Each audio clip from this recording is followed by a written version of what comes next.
Hiya. Hello. I just wanted to introduce two very special people to me. These guys are the reason why I got interested in Zambia in the first place, and the reason why this whole thing started happening. So those two special people are Christy and my grandparents, Graham and Jill Gibson. So Nana and Pa,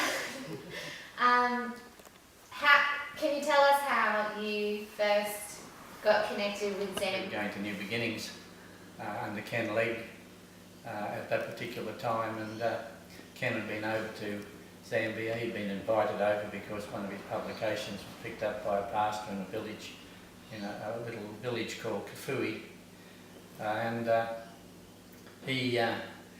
he read it and felt that the Zambian people could well do with Ken's message. And before he left, he said, you know, what other needs do you have here?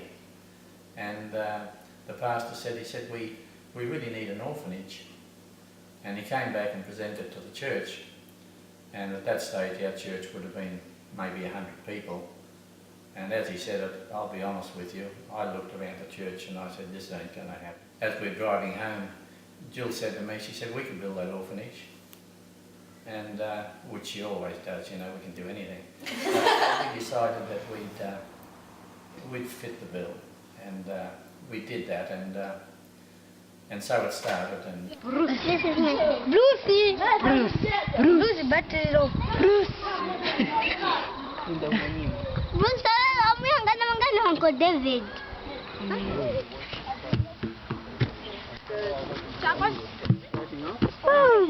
I didn't quite catch that. Yeah. We looked at the children that were there and they were all downcast, looking down, very unhappy.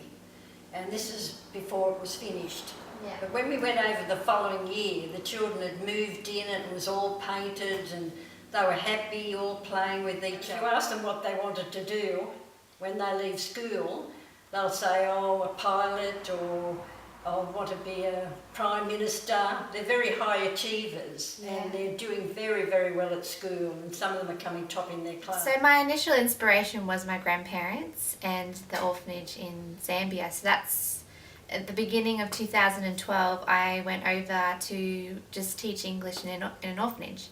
And one day, sitting there, I think it was a Sunday, and all the women were coming to the orphanage for a church service, and all these beautiful women are walking past in this chitangi, they call it, material, these beautiful patterns and fabrics, and it was just stunning. And I sat there and just had this thought in my head and went, wouldn't it be amazing if I could take this fabric and, you know, design something that would be for a Western woman and sell it in Australia and, you know, somehow help missions or do something. It was just a thought and it's nothing more.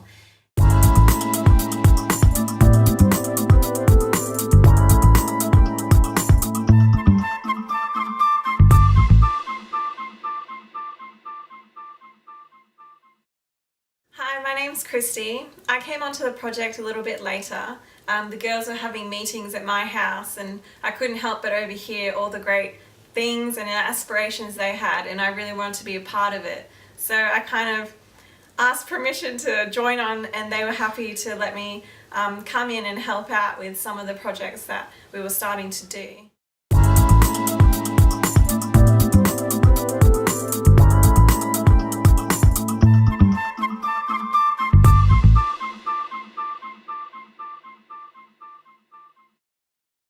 Mainly what One Light is going to be doing is we're trying to empower the women in the remotest communities in Zambia.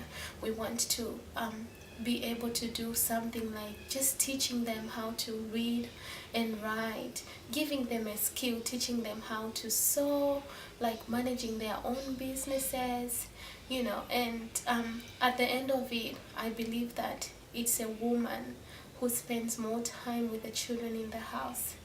It's the way a mother behaves that will determine the kind of children she's going to raise. So through empowering the women, we're empowering the children as well to reach their goals, their potentials, and just to tell them that God loves them regardless of whatever situation they may be in. So that's one light. That's one light is doing now.